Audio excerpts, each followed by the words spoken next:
안녕하세요. 황심소 가족 여러분. 올해 마무리 잘하고 계신가요? 황심소에서는 2018년을 보내며 여러분과 함께할 특별한 시간을 마련했어요. 바로 송년 특집 황심소 유튜브 생방송. 더 재미있는 생방송을 위해 황심소 공식 전화번호 010-3919-7430을 전화번호부에 추가한 후 카카오톡으로 사전에 미리 질문을 보내주세요. 개인 고민, 시사 이슈, 사회 문제 등 평소에 궁금했던 것을 질문해주시면 생방송 중에 박사님이 친절하게 답해주실 거예요. 참여해주신 분들 중 추첨하여 황상민 박사님 친필 사인이 담긴 도서를 드립니다. 생방송 보는 방법, 유튜브에서 황심소 채널을 구독하기 한 뒤 종 모양 아이콘을 클릭하여 알람 설정을 해주세요. 생방송 시간에 맞춰 휴대폰에 알람이 표시됩니다. 자세한 사항은 팟빵은 공지사항을, 그리고 유튜브는 더보기란을 참조해주세요. 황상민 박사님과 함께 한 해를 정리하는 뜻깊은 연말이 되길 바랍니다. 기대해주세요. 2018년 12월 30 오후 4시에 만나요. 내지 못하고 있는 이유가 뭐냐면 그것이 당위와 통념에서 벗어나지를 못한다는 거죠.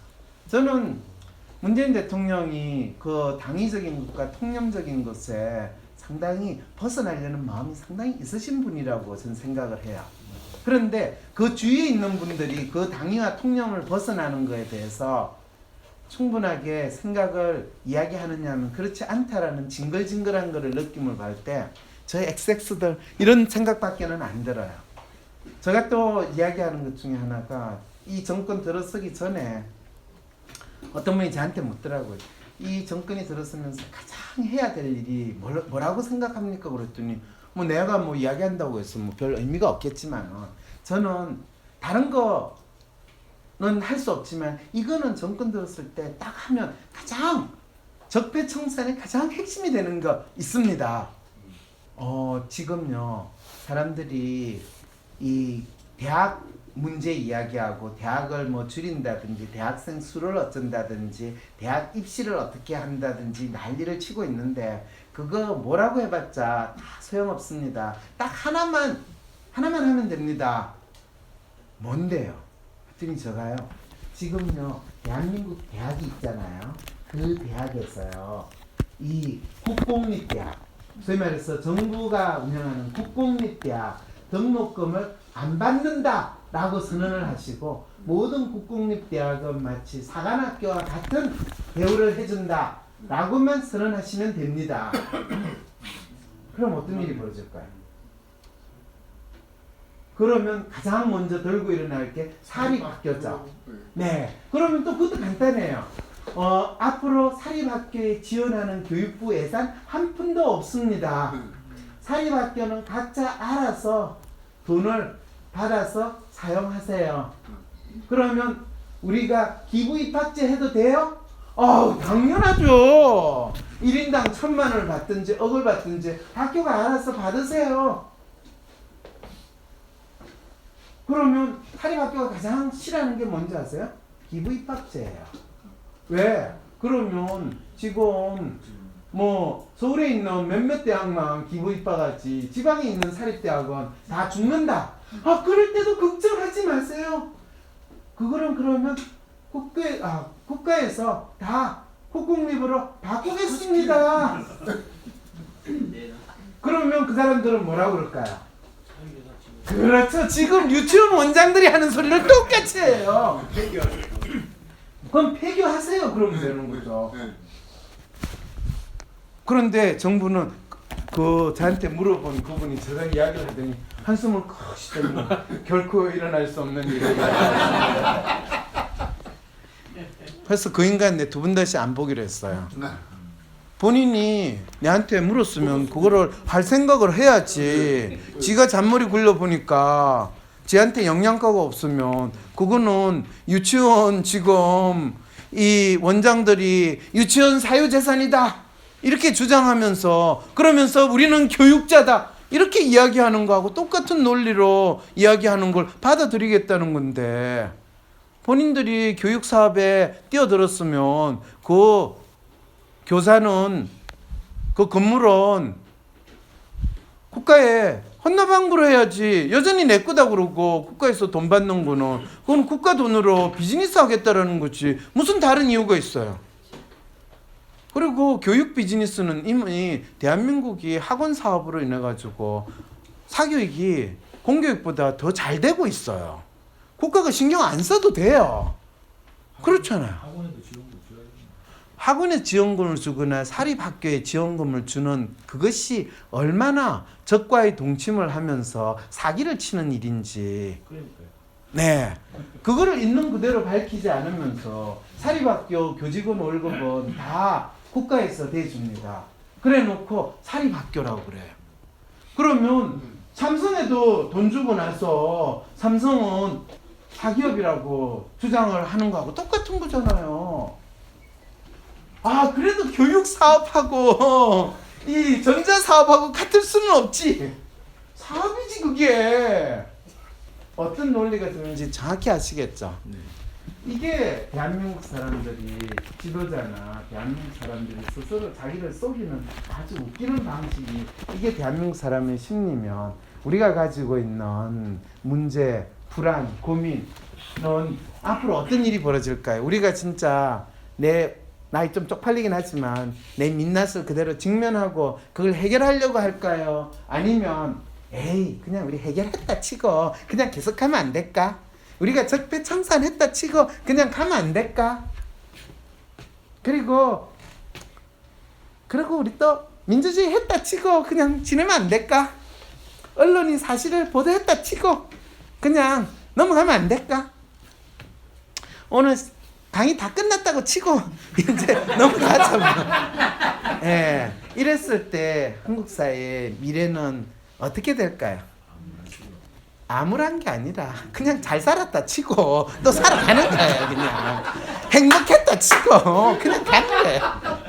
아무래도 보지 말고 아 밝다 생각하고 왜 안 보이지? 이러는 거 가는 거예요. 이 정도면 그렇죠. 이 정도면 괜찮지 이런 거예요. 예, 이게 이제 끊임없이 이거를 저는 자기를 속이는 과정으로 하고, 야 내가 깨끗하게 살았다 치고 사기쳐, 네가 정당하다고 하고 그냥 밀고 나가. 대한민국 인권 변호사는 그냥 누구나 다 변호를 해주면 인권 변호사구나. 그랬더니 아니야 다를까 변호사들이 하는 일을 변호해 줬다고 치고 그냥 준비 서면 당신이 다 자료 갖다 주세요. 그럼 그거 가지고 대충 변호한 것처럼 했다 치고, 판사는 그래 판결했다 치고 그래 누가 더 힘이 있나 그래 네가 힘이 있으니까 그래 네 말이 옳다. 이게 대한민국의 판사고, 검찰 그래 누가 권력을 가졌나 그래 저 사람이 권력을 가졌으니 이번에 이게 맞다 치고 다음에 저게 맞으면 저쪽으로 가지 뭐. 그래서 성공한 혁명에 대해서는 검찰이 뭐라고 할 수 없고 나중에 걔가 권력이 떨어지면 그때 저가 잡아넣죠. 훌륭한 나라의 권력이잖아요. 이런 나라에 우리는 뭐를 부르짖어요? 정의를 부르짖어요. 정의가 없기 때문에. 그래서 정의가 강물처럼 흐르게 하리라 할 때는 강물이 다 말랐는데 그러면 정의를 어디 가서 찾아야 되나? 이런 생각이 막 드는 거죠. 선생님 목이 타시네요. 국민의 나라, 정의로운 대한민국 이래가지고 제가 진짜 좋아하는 사랑하는, 아무도 제 이야기를 믿지는 않겠지만 문재인 대통령이 들어올 때 국정과제 100개 이거 엄청나게 선전을 했어요. 그걸 쫙 훑어보는 순간 아니 이 정권하고 박근혜 정권하고 이명박 정권하고 대체 무슨 차이가 있나 그 생각이 드는 거예요. 글쎄 국민의 나라래요. 아니 나라가 국민의 나라라고 한 건 조선시대도 민심이 천심이라고 그러고 백성의 나라라고 했는데 조선시대나 지금이나 그러면 똑같은 정권이란 말이야. 이 생각이 들 때 이거를 말이라고 써놨나 싶은데 누군가가 이걸 보고 물어나 봤을까요? 그래도 우리 문 대통령이 회의를 하기 전에 아니 이게 지금 이게 회의를 하느냐 작년에 나왔던 대책하고 차이가 뭐냐고 이 질문을 했다고 해서 야 그래도 저분은 아직까지 살아계시구나 깨어있구나 박근혜나 MB 같으면 잘하고 있네 수고했어 이렇게 하면서 봉투 주는 거로 끝내지 않았을까요? 네. 근데 아마 청와대 계신 분은 봉투 안 줬어 서운했을 거예요. 자 정의로운 대한민국. 네, 진짜 정의를 간절히 원했으면 아마 정의로운 대한민국이라고 이야기 안 했을 텐데 이제 이래서 아까 제가 선생님이 훌륭한 말씀을 하는데 계속 토를 달았던 거예요. 재밌는 게요. 이렇게 5대 국정 목표, 20대 국정 전략 이래놓고 그 다음에 국정 과제 쫙 있는 거거든요. 저거 저는 하나 읽어보면서 이거 만든 인간은 무슨 소리를 하는가? 이게 과거 정부에서 주장하는 것과 어떤 차이가 있을까? 이거 보면서 울고 싶었어요. 왜? 정권은 바뀌어도 공무원은 바뀌지 않는다. 그 말이 네. 그렇다고 공무원을 바뀐다고 해서 구간이 명간이기 때문에 어차피 차이가 없다예요. 그래서 결국에 필요한 건 뭡니까? 공무원은 영혼이 없는 존재거든요. 좀비예요. 좀비예요. 좀비한테 필요한 건요. 영혼을 우리가 샥 집어넣고 성경책에 나오잖아요. 진흙으로서 하나님의 형상을 만들어서 좀비는 하나님의 형상에 그룹그룹하잖아요. 그래서 공무원들은 본인들이 엄청 그룹그룹하게 한다고 해서 폼을 잡잖아요. 근데 그게 영혼을 집어넣어야 돼요. 영혼은 어떻게 해서 집어넣을 수 있을까요? 그것이 국민들의 목소리고 국민들이 강하게 요청해야 되는데 그거를 청와대 청원하듯이 하게 되면 그거는 구세주 문 대통령님 이거를 해주세요 하는 또 다른 무상 숭배의 하나지. 결코 그 공무원들에게 영혼을 풀어내는 일이 아니에요. 그럼 어떻게 하느냐? 이게 이제 가장 큰 문제인데 민원을 많이 내야 돼요. 진짜 우리가 문제라고 생각하는 거, 이 문제라고 생각하는 거에 대해서 공무원들한테 계속 민원을 집어넣고 계속 그거를 담당하는 공무원들이 누가 하고 있는데 누가 햇소리를 하고 있고 누가 그걸 제대로 못했는가. 매년 연말쯤이나 연초 되면 지금 거의 10년 동안 저출산 문제에 대해서 계속 이야기를 해요. 그리고 정부 대책이라고 나온 게 똑같은 걸 하고 끊임없이 돈 쓴다는 이야기만 나와요. 저는 항상 저거를 만든 사람이 누구라는 거를 아예 밝혀놓고 그랬을 때 그 사람이 진짜 지가 책임을 지고 하는 짓인지 그냥 건성으로 지 월급 받기 위해서 작년에 했던 자료 다시 리사이클 해가지고 또 하고 심지어는 보건사회연구원에서 이런 대책을 해가 보고서를 낸 걸 보고 저가 드는 생각은 이거는 지 공무원이라는 위치를 활용해가지고 지 존재감을 확인하려고 이 대안이라고 만들어냈구나라는 생각이 들어요. 그래서 한때 여러분들이 들어봤던 워크 앤 라이프 밸런스 그 이야기가 나온 거 그거 저출산 대책으로 나온 거는 보건사회연구원에 일하는 박사들이 가장 간절히 원하는 거 그게 본인들이 워크 앤 라이프 밸런스거든요. 그래서 그거에 기초한 본인들의 소망을 담아서 본인들의 문제의식으로 그 보고서를 만들었지 실제로 일반 사람들이 가지고 있는 대책이 아니에요. 그래서 사람들이 그 결과를 뭐로 하냐면 공무원의 출산율은 지금 1.0대가 아니에요. 공무원의 출산율은 2.0대에 있어요. 뭘 뜻할까요? 공무원이 살만하다는 뜻도 있겠지만은 공무원들이 어떤 출산 대책을 만들어도 본인들의 삶의 경험에 기초해서 본인들이 가장 워크 앤 라이프 밸런스를 잘 유지하는 대안만 끊임없이 만들어낸다는 거예요. 그랬을 때 이 나라가 미래는 어떻게 될까요? 공무원의 나라가 됐고 그 공무원의 나라가 되면 그 나라는 확실히 망하는 나라가 된다는 안타까운 상황이 벌어지는 거죠. 제가 상담 활동을 하는데 일반적인 상담을 하는 심리 상담하는 모델하고 의학 치료 모델은 상당히 비슷합니다. 그거는 왜 이거 문제를 제대로 파악 못하냐면 의사들이 많은 병을 고친다라고 이야기하는데 실제로 양심적인 의사는 그렇게 이야기합니다. 자기들이 사실은 환자라고 병이 걸렸다고 오는 환자의 병이 뭔지에 대해서 아는 건 참 힘듭니다. 우리는 정세를 보고 그 정세를 완화시키거나 없앨 뿐입니다. 병을 치료하는 게 아닙니다. 라고 이야기하는 의사는 거의 화타 선생의 수준의 의사입니다. 근데 대부분의 의사들은 아픈 환자 오면 무조건 약 주고 그냥 그 약을 어떻게 맞으면 병이 해결이 된다라고 믿는 분들이 훨씬 많습니다. 그래서 끊임없이 의사들은 의료 수가 문제를 주장을 하는 그 상황이 벌어지는데 제가 하는 상담은 그런 의학 치료 모델에 비슷한 일반 상담이 아니라 저 나름대로 상담 모델을 만든 게 있습니다. 철저하게 문제에 대해서 우리가 어떤 믿음을 가지고 있느냐, 어떤 생각을 가지고 있느냐, 그리고 그거에 대해서 어떤 기대를 하느냐라는 마음으로 이 사람들이 가지고 있는 문제를 인식하게 하고 또 문제를 해결하는 해법을 찾습니다. 그런데 이제 이게 문제를 파악하고 해결하는 전략에 대한 이야기인데 그걸 WPI 분석 프레임이라고 이야기합니다. WPI는 제가 만든 성격 검사를 의미하는데 W는 황의 약자고 P는 퍼스널리티 인벤토리 약자입니다. 제 이름을 붙인 심리 검사를 이야기하는데 그거는 단순히 심리 검사를 나타내는 게 아니라 사람들이 어떤 문제를 인식하고 그 문제를 어떻게 해결할 수 있는가, 그것이 개인이 가지고 문제인지 사회가 가지고 있는지 문제가 상관없습니다. 어떤 문제가 있다고 이야기할 때 그럴 때는 그 문제가 발생한 상황이 어떤 상황인가를 봅니다. 아까 어느 선생님이 김정은이 답방 하느냐 마느냐 언제 올 거냐 이런 걸 이야기하셨지 않습니까? 그러면 김정은 위원장이 남한에 답방하는 것이 이 대한민국 국민들에게 있어서 상당히 관심을 가지는 문제라고 생각할 만할까요? 아닐까요?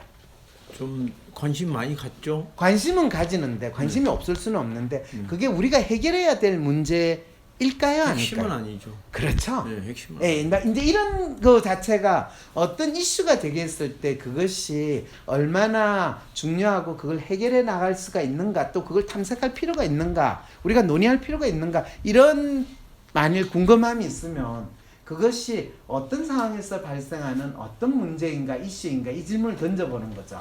그럴 때 김정은 위원장의 답방이 누구에게 가장 중요한 이슈일까요? 문재인 대통령 이 정권 사람들한테. 왜 이 정권 사람들한테 그게 가장 중요한 이슈일까요? 그 이유는 아마 다른 문제들을 지금 풀어가는 이 아마 모멘텀으로 잡고 있는 것 같아요. 그렇죠. 네. 그 말은 뭐냐면 내가 등이 가려운데 내 배를 걸고 있는 그런 행동을 하고 있다라는 말씀을 지금 선생님이 하셨다는 거죠. 거의 같은 말 같아요. 어떤 사람이 지가 등이 가려운데 배를 걸고 있으면 우리는 그 사람을 뭐라고 그래? 네. 이게 저는 정신 나간 놈이라고 하죠. 그 가지고 정신 나간 놈이라고 그렇게 막말을 하기보다는 진짜 조금 안타깝다라고 이야기를 해야지. 그래도 인간미가 있죠. 어쨌든 간에 저 생각에는 사실 김정은 위원장 답방도 그분들한테는 중요하지만 그걸 통해 가지고 국면 전환을 노리는 것만큼 진짜 이 어설픈 정치 전략이 없다라는 생각이 들거든. 그럼 대한민국에서 가장 중요한 문제, 선생님 생각하기에 뭐가 가장 대한민국 사회의 미래를 결정할 만한 가장 중요한 문제가 뭘까요? 여러분 종이 다 나눠드렸죠? 네. 그거부터 한번 여러분들이 적어보십시오. 일단 대한민국 사회를 결정하는 가장 중요한 문제, 우리가 2018년, 19년에 무슨 일이 있어도 가장 먼저 해결되어야 되겠다라고 싶은 뭐든지 하나 적어보십시오. 너무 많아가지고 라는 거는 없다는 이야기하고 같다는 거 선생님 아시지 않습니까? 그래서 저는 이 문제 정부가 들어서면서 100대 국정과제 저거를 내세울 때 XX 같은 XX들이라는 생각이 들었어요. 왜냐하면 진짜 본인들이 이 나라의 문제가 뭐라는 걸 정확히 알면 그냥 한 5개만 딱 이야기하고 이 과제부터 실행하겠습니다. 그리고 말할 수 없는 수없이 많은 문제는 이 문제가 해결되기 전에는 차라리 해결되지 않는 거로 우리 생각하고 여기에 전력을 다합시다 하면 적어도 그 5개가 뭔지는 알잖아요. 그리고 그게 해결됐을까요? 안 됐을까요? 그 사이에. 어느 정도는 가죠. 5개 중에 한두 개는 벌써 네, 해결됐어요. 가죠. 네. 안 된다고요? 네. 선생님이 안 된다고 하시니까 선생님은 그 5개를 정하는 거에 대해서 절대로 동의할 수 없다는 마음이 표시가 되는 거죠. 그리고 5개가 아니라 1개를 이야기해도 선생님은 아마 안 된다고 생각할 가능성이 있습니다. 네. 전체가 5개가 다 아까 얘기했던 100개라는 네. 그거를 포괄해서 다 얘기할 수 없다. 잘못 이해하시는 거죠. 그렇죠. 잘못 이해를 하셨죠. 저는 그게 아니라는 거 알죠? 아니 제가 말씀 다시 한번 드릴게요. 네. 좀 5개 말씀하셨잖아요. 네. 통상적으로 정부가 대한민국 정부가 들어서서 네. 그런 어떤 몇 개의 또는 몇십 개의 정책을 말하지 않는 정권이 없었습니다. 지금 몇 개의 정권 않게 그 말씀을 하시는 역사에 기본 있어. 전제는 뭐냐면 5개가 문재인 정권이 별 볼 일 있냐, 이전 정권하고 똑같이 할 수밖에 없지. 나는 그거 지금 아닙니다. 전제에서 그 아닙니다. 말씀이 나오시는 거 아닌가요? 사실 뭐 서로 남북 간에서 미사일 쏘고 죽이고 살리고 난리를 치는데 놀랍게도 김정은 만났잖아요. 남북 관계를 적대적 대치 관계에서 어쨌든 간에 대화를 하는 관계로 만들었잖아. 그것도 당신이 얼마든지 문제라고 생각하는 거 하나 해결한 거잖아요. 그 100개 과제 줄줄이 하는 거 말고 차라리 그 5개 중에서 아까 뭐를 된 거, 지금 된 거 5개만 했더라도 벌써 사람들은 이 정부가 들어와가지고 확실히 됐다라고 생각을 하지. 한 게 뭐가 있냐. 그 말씀 드릴게요. 네. 1년 전에 네. 정권이 수립이 됐을 때 네. 그 5개가 해결되리라고 하고 그것이 진짜 최정점에 서서 5개를 선정하겠다라고 할 수 없는 불확실성이 담보되어 있는 상태이기 때문에 그때 시점에 봐서 지금같이 이렇게 잘 될 시점 같으면 아유 장밋빛처럼 그거 5개 선정해서 하죠. 자, 지금 아주 중요한 지적을 해줬어요. 지금처럼 어느 정도 성공한 거를 미리 알았으면 왜 안 했겠냐. 정확하게 작년 12월 달 이맘때예요. 문재인 대통령이 이 트럼프 대통령을 만나러 가는 첫 정상회담을 할 때 제가 황상민의 심리상담소라는 팟캐스트를 하는데 그때 패널이 저한테 물었어요. 지금 문재인 대통령이 트럼프를 만나러 가는데 이제 처음 만나고 그때 뭐 트럼프하고 김정은하고 서로 뭐 로켓맨이라고 하고 뭐 욕설이 왔다 갔다 하는 그 상황이었어요. 뭐가 가장 중요하겠습니까? 라고 할 때 사실 내가 이 이야기를 하면 사람들이 날 보고 너무 과도한 상상을 한다고 그럴 것 같은데 진짜 문재인 대통령이 이거를 국면을 전환을 하던 본인이 무슨 소리를 듣더라도 나라면 문재인 대통령이 진짜 트럼프한테 가가지고 트럼프 씨 저기 김정은을 사실은 당신이 한번 만나면 당신하고 대화도 잘 통할 뿐만 아니라 당신이 가지고 있는 문제가 상당히 해결이 될 수 있어요. 그리고 당신이 김정은을 만나는 거에 대해서 나는 적극적으로 지지하고 내가 도와줄게.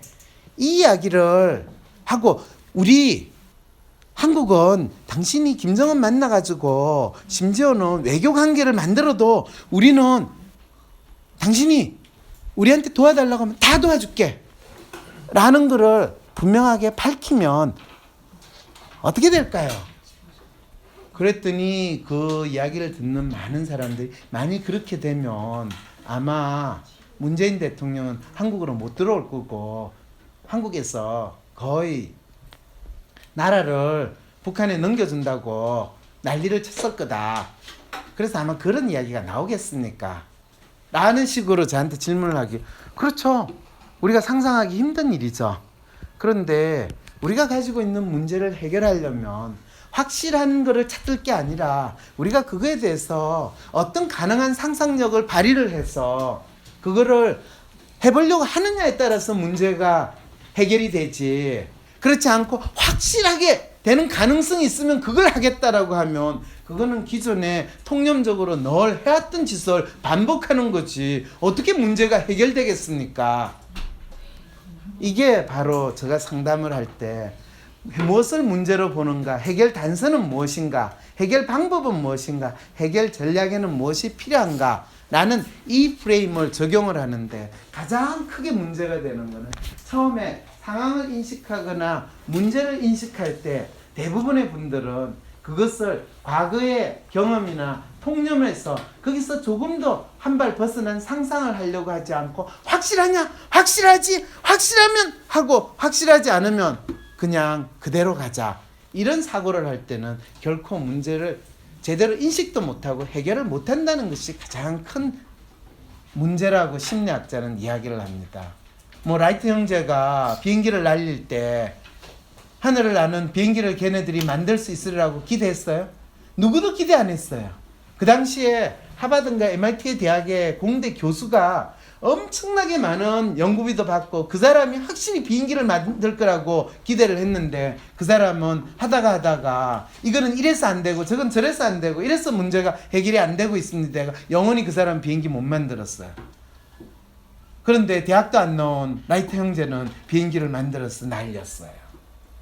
그래서 확실한 게 있으면 하지라고 하는 경우에는 자기가 직면하고 있는 문제를 결코 인식하지 않으려고 하고 그 문제에 대한 해법이 나오는 건 더욱더 불가능하다는 거죠. 자, 여러분들이 지금 어떤 분은 교육개혁을 우리가 해야 될 가장 큰 문제인데 사실 교육개혁이라는 말만큼 아주 불투명한 말이 없어요. 그거는 교육 개혁을 하겠다는 말이지 진짜 교육의 문제가 뭔지를 모르는 사람들이 무조건 그 교육을 빙자해가지고 자기 사업할 때 가장 잘 쓰는 소리가 교육개혁이에요. 그래서 선생님이 교육개혁이라고 할 때 무엇이 문제길래 교육개혁이라는 단어를 쓰는지 교육과 관련된 문제, 저는 우리의 교육의 가장 큰 문제는 아이들이 학교에 가서 공부한다 라면 어떤 마음일까요? 거의 도살장에 끌려간다 라는 마음이 되면 그게 대한민국 교육의 가장 1차적인 문제고, 대한민국 교육은 점수 딴다, 시험에서 좋은 점수를 딴다, 이것이 가장 큰 문제예요. 왜냐하면 시험 치가지고 좋은 점수를 따는 교육은 결코 교육이 아니라 그거는 고문이거든요. 그리고 중노동이에요. 근데 교육을 중노동이고 고문으로 만든 이 놀라운 나라에서 교육계획을 이야기할 때 더 심한 중노동을 시키겠다는 말밖에 안 되거든요. 그래서 교육의 문제가 뭡니까 하면 교육은 뭐 대학 입시 시험 치는 것으로 교육을 정의하는 거 바꿔야 되는 거, 그걸 교육의 문제라고 구체적으로 규정할 때 문제가 규정되는 겁니다. 자, 선생님 뭐라고? 빈부격차해서 양극화해서 이거는 문제가 아니에요. 이것도 똑같은 거예요.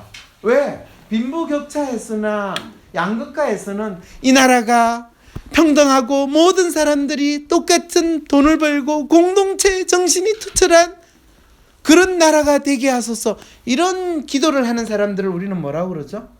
사이비 종교 공동체 집단이 일하는 거다라는 이야기를 하게 되는 거예요. 그러면 빈부격차 해소라고 주장하는 사람들은 거의 사이비 종교 지금 전도하는 사람들이라고 저는 심리적으로 분석을 할 수밖에 없다는 거죠.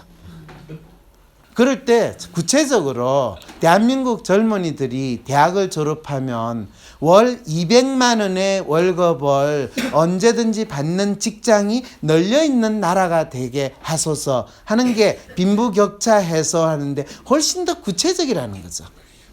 그걸 하는 아주 가장... 구체적으로 쓰라고 그랬어야죠. 아, 죄송합니다. 맞습니다. 아, 뭐가 문제냐? 그렇죠. 크게 잡는 거죠. 사람은 일단 크게 잡고 보거든요. 그런데 작은 사람이 크게 잡으면 쪼그라들어요. 어쨌든 네. 근데 근데 어쨌든 정확한 오더를 주셔야 돼요. 그렇죠. 행복한 학교 생활 만들기. 이것도 참 좋은 말인데요. 선생님, 학생들이 수능을 폐지하면 학교 생활은 즐거워져요. 아닙니다. 수능을 폐지하더라도 각 대학이 지금 상황에서는 각자 자기들 나름대로 선발을 하려고 합니다. 근데 수능 폐지와 거의 유사한 효과가 있는 방법을 아까 제가 이야기했잖아요. 국공립대학 등록금을 면제를 해버리면 수능 폐지와 거의 유사한 효과가 있습니다. 왜 그럴까요? 왜 국공립대학 등록금을 폐지를 하면 수능과 유사한 효과가 있느냐 하면요, 다 사람들이 서울대학교를 가려는 게 아니라 자기 집 근처에 가까운 데 가고, 진짜 부모하고 생활하기 싫은 애들은 부모 집에서 가장 멀리 있는 데로 가게 됩니다. 그리고 자기가 어떤 국공립대학을 가든지 간에 쟤는 웬만큼 공부했네 라는 사회적 인정을 받게 되는 겁니다. 왜냐하면 대한민국에서 대학이라는 것은 사회적 신분이 구분되는 1차적 단계거든요. 물론 부모가 돈이 얼마나 많느냐가 신분 구분의 1차적 단계로 이미 된 나라이긴 한데, 그래도 스스로 나름대로 지 힘으로 새로운 신분을 차지하는 것이 대학을 들어가는 건데 그거를 지금 대한민국 대학은 철저하게 스카이 대학 다음에 중경, 외시, 서성한 들어보셨어요? 네. 이거는 신라 시대의 육부품 제도보다 더 징글징글한 더 세분화된 사회적인 신분 제도라는 생각 혹시 해보셨어요? 저는 그 이야기를 들으면서 오 마이 갓. 그리고 그거를 국가가 유지시켜 주는데 전력을 다하는 것이 소위 말해서 수능이고 대학 입시 제도입니다. 그거를 일거에 없애려고 하면 모든 대학들이 그리고 대한민국에서 지식인이라는 사람들이 가장 반발을 합니다. 본인의 사회적 계급이 무너질 것 같은 위기 상황이 되고 이것이 기득권 세력의 저항이지 기득권 세력의 저항이 꼭 뭐 조중동 언론이나 재벌 오너들의 저항이 아닙니다. 자, 그랬을 때 이제 선생님이 행복한 학교 생활 만드는 게 아니라 진짜 학교 가는 게 즐거운 거로 만드는 가장 좋은 방법은 학교에서 점심 먹는 거 그거를 거의 뭐 10,000원짜리 호텔 수준으로 해준다. 지금 그게 한 4-5천 원 정도인데 10,000원짜리로 딱 만들기만 하면 학교 가는 게 그래도 좀 즐겁지 않겠습니까? 먹는 거를 너무 좋아하는 저희 상상일까요? 네. 그거 말고도 먹는 거 말고도 다른 걸로 좀 상상을 좀 해보시죠. 지금 제가 저녁을 안 먹을 때 눈에 보이는 건 지금 먹는 것밖에 없습니다. 아, 요구를 하시더라도 뭐 먹을 걸 좀 주면 제가 먹으면서 강의를 하는데. 아까 예. 물 따라 드렸습니다. 예, 그래서 지금 제가 차를 열심히 마시고 있습니다. 그건 그렇고. 네. 그러시죠. 이제 이게 마지막 해법을 찾는 게 각각의 사람들이 문제라고 생각하는 게 다 다를 텐데 어떻게 그 해법을 찾을 거냐. 그리고 그거 각각 이야기하면 나는 그렇게 생각하지 않는데 이러면 진짜 제가 여러분한테 이 한국 사회의 미래에 대한 해법을 준다는 것 자체가 상당히 문제거든요. 그래서 가장 첫 번째 문제는 우리가 공통으로 공감할 수 있고 절대적으로 필요하다라고 생각하는 아주 구체적인 문제가 뭔지를 설정할 수 있을 때 이 나라의 미래는 밝습니다. 그리고 우리는 그 문제를 최소한 1-2년 안에 해결할 수 있어요. 3년, 4년 필요 없어요. 1-2년 안에 할 수 있습니다. 대한민국 국민들은 그만한 저력을 가지고 있어요.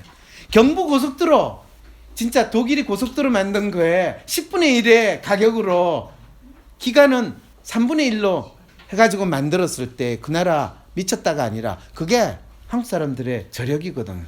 제가 미국에서 공부할 때 항상 느낀 거, 이 나라는 저거 지금 도로 하나 만드는데 우리 같으면 벌써 10개는 만들었을 거를 아직도 지금 만드는 걸 하고 있다. 그래가지고 한국 나올 때마다 제가 아직도 올해도 안 됐나 이러면서 미국 들어갔는데 더 놀라운 거는 한국은 1년 만에 만드는데 1년마다 계속 수리를 하고 그 나라는 10년이 지나도 수리 안 하는 그런 걸 보면서 아, 이게 제대로 일을 하고 제대로 하는 거의 차이구나를 느꼈거든요. 이거는 기술의 문제도 아니고 돈의 문제도 아니고 바로 우리 마음의 문제라는 거죠. 그래서 먼저 여러분들이 각각 가지고 있는 문제를 여러분들이 적었으면 이제 그 문제가 해결되기 위해서는 우리 사회는 어떤 마음을 가져야 될 것인가 라고 했을 때 현재 이 사회에서 소중하게 생각하는 가치들을 아래 표에서 찾아 중요한 순서대로 5개를 써보세요 라고 이야기했는데 학교를 가는 것이 너무 즐겁고 기다려진다. 저희 집 꼬마가 아침에 일어나서 막 저는 늦잠을 자는데 왜 그러냐니 아빠 나 학교 가야 돼. 왜? 학교 가는 게 얼마나 재밌다고. 오늘 선생님한테 이걸 물어볼 거야. 그리고 오늘 이걸 할 거야. 그런 애 있겠어요 없겠어요? 없어요. 있어요. 그러면 그 애는 되게 이상하다고 병원 데려가 보라고 할 가능성이 높은 나라. 이 문제가 있습니다. 예, 이게 지금 우리가 직면한 문제거든요. 그렇게 구체적으로 문제를 적어놨을 때 그러면 그게 이루어지려면 우리는 어떤 마음으로 살아야 될 건가, 어떤 가치를 지향하면서 살 것인가 라는 것을 여러분들이 생각해서 여기에 있는 단어를 5개를 한번 적어 보십시오. 여러분들이 생각하는 문제가 뭐든지 간에. 왜 그러냐면 어느 순간에 대한민국 국민들이 행복을 원해요 라고 이야기할 때 제가 오마이갓 큰일 났다 라고 생각했던 이유가 뭐냐면요, 여기에 보면 가정의 화목, 행복, 건강 이 세 개의 가치에 대해서는 제가 가로를 쳐놨죠. 왜 가로를 쳐놨을까요? 하지 말라는 거. 하지 말라는 뜻인지는, 선택하지 말라는 뜻인지는 알겠죠. 네네. 왜 선택하지 말라고 했을까요? 누구나 다 그렇게 했으니까. 누구나 다 당위적으로 당연하게 원하는 거거든요. 도구나 카우나 다 원하는 거예요. 저걸 선택하면 어떻게 돼요? 도구나 카우가 되는 거예요. 그래서 여러분이 개나 소나 또는 개돼지로 사는 거를 나는 도저히 인정할 수 없다 하면 저걸 선택하지 말아야 돼요. 그리고 내가 개돼지로 살고 싶다라고 하면 적으면 되는 거예요. 그래서 교육부 고위공직자가 대한민국 국민들은 개돼지로 되게 살게 교육을 시키는 겁니다. 그 사람이 교육부 기획국장이었어요.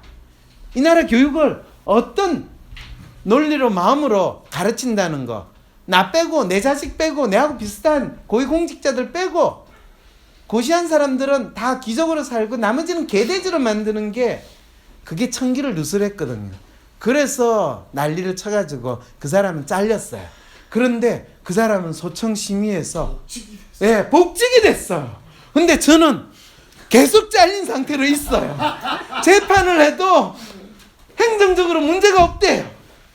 그래서 열받아서 이제 연세대학교를 대상으로, 대한민국 행정부가 아니라 연세대학교를 대상으로 지금 이제 소송을 해야 되는 그 중대한 역사적 사명을, 저는 연세대학교를 대상으로 소송을 하고 싶지 않았어요. 왜냐하면 그 정가병 총장이 찌질하게 지가 한 자리 하려고 저를 잘린 거, 뭐 그거는 그 사람의 일탈적 행위로 생각을 했지 대학교가 무슨 죄가 있어요.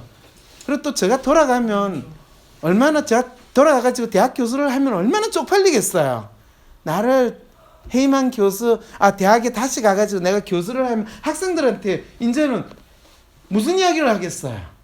그래서 제가 연세대학교를 대상으로는 소송을 안 하겠다고 생각을 했는데 행정부를 대상으로 소송을 한 걸 다 문제없음 이렇게 되니까 허걱 이래가지고 이제 연세대학교를 소송하겠다는 건, 두 번 다시 이제 연세대학교에 가서 학생들한테 강의를 하지 않겠다라는 마음을 가질 수밖에 없는 상황이 되니까 저희 삶도 참 깝깝하죠. 그렇지만 그보다 더 중요한 거는 우리는 개돼지가 되지 말아야 됩니다.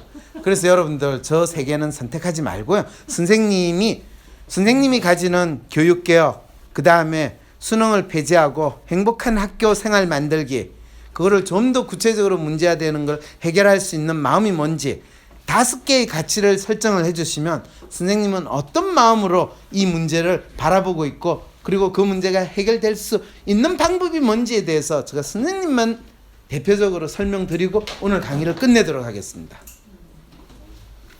자, 여러분, 제가 이제 불러드리는 거를 한번 여러분들이 다 적어 주십시오. 마음의 평화, 공헌, 지혜, 용기, 리더십, 이 5가지의 가치를 이야기를 하셨어요. 근데 이 가치를 가지고 사시는 어떤 선생님은 이런 생각을 하고 있어요. 학생들하고 행복한 학교 생활을 나는 하고 싶다. 또 어떤 학생은 나는 학교에 가서 행복하게 시간을 보내고 참 잘 지내고 싶다 라고 하는데, 어떤 마음으로 너는 그걸 하겠냐 라고 했을 때 마음의 평화를 가지고 싶어요. 그럼 지금 행복한 생활에는 마음의 평화가 필요하다는 거죠. 그죠? 그 다음에 공헌을 해야 돼요. 공헌을 하면 내가 마음이 뿌듯하니까 행복하다고 이야기할 수도 있겠죠. 그죠? 그 다음에 지혜가 필요하다는 거예요. 왜 지혜가 필요하죠? 지혜는 어떤 순간에 우리가 필요하죠? 어떤 문제가 있을 때. 그렇죠. 그러면 본인이 지금 행복한 생활을 하는데 지혜가 필요하면 이게 행복한 거예요? 행복한 척 해야 되는 거예요? 그렇죠. 본인이 마음의 평화를 가지고 뭔가 뿌듯하고 행복한 생활을 할 때는 지혜에 대한 갈급함이 생길 이유가 없어요. 여기서부터 이제 본인의 마음의 평화는 마음이 평화로운 것처럼 해야 되고 공헌하는 척 해야 되고 하는 그 상황이니까, 행복한 생활은 실제로 행복한 게 아니라 마음의 평화와 공헌하는 척 해야 되니까 그 갈등을 잘 해결하기 위해서 지혜가 필요하다고 생각하고 그 다음에 뭐라고 했냐면 용기예요. 본인이 사기치고 있고 지금 짠물이 걸리고 있는 상황에서 그래도 뻔뻔하게 나는 행복해, 나는 행복합니다 이러면서 살아야 되고 그 다음에 나는 공헌한다고 해야 되고 그러면서 마음이 편안하다고 생각해야 되니까 얼마나 용기가 필요하겠어요. 그러니까 내 혼자 그걸 하기는 힘들고 나를 끌어줄 누군가가 필요하니까 리더십이 필요한 이 마음에서 지금 이 가치를 정했다고 한다면 제가 너무 선생님의 이 진심을 악의적으로 해석한 건 아닌가요? 아니 악의가 아니고 네. 있는 그대로 해석한 거죠. 할 수 있는 방법 내에서 했겠죠. 그래서 이럴 때는 이제 뭐라고 그러냐면요. 선생님이 생각하는 행복한 학교 생활은 마음의 평화나 공헌까지는 훌륭하신 생각이에요. 저 위에하고 전 전혀 다른 저의 가치로 생각했는데 이걸 하기 위한 요 방법론을 찾은 게 아니고 네. 이제 제 마음 속에 가치를 그렇죠. 있는 거. 선생님 개인의 가치죠, 그죠? 그렇죠, 예. 이거를 이제 그렇게 사회적으로 내가 할 일과 내 개인적으로 살아되는 것이 분리된 상황이고, 대개 이런 경우가 이제 심리학적으로 이야기하면 정신이 쪼개졌다 이렇게 이제 표현을 할 가능성이 높는 거죠. 아, 다중이였군요.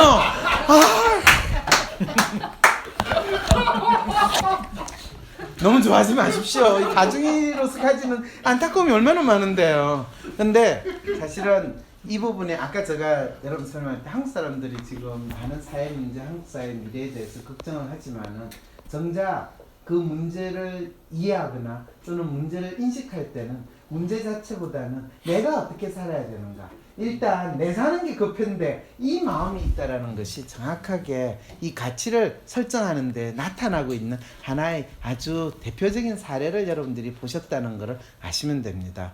그래서 이 선생님이 다중이라서 그런 게 아니라 여러분들이 가지고 있는 썬 가치들이 전부 다 진짜 내가 생각하는 그 문제를 해결하는데 내가 에너지를 쏟아내는 그 가치냐 아니면 지금 내가 이렇게 살고 싶다라고 생각하는 가치냐 이게 상당히 뒤섞여져 있고 그러니까 분명히 문제인 것 같고 해결이 됐으면 좋겠는데 내가 해결하기보다는 그분이 오셔가지고 대통령이 잘했어 해결이 됐으면 좋겠다라는 거의 교회 가가지고 미션입니다 하는 그런 심리를 끊임없이 드러내고 있다라는 거 그것이 한국 사회의 미래가 암울하고 힘들게 만드는 거지. 만약에 우리가 뚜렷하게 우리가 해결해야 될 문제가 뭔지를 공감하고 공유하고 그것을 위해서 내가 가진 삶의 방향을 그쪽으로 두고 거기에 가치를 두겠다라는 것을 우리 각자가 뚜렷하게 표현할 수만 있다면 한국 사회의 미래는 암울하지 않습니다. 더 어쩌면 10년, 20년 후에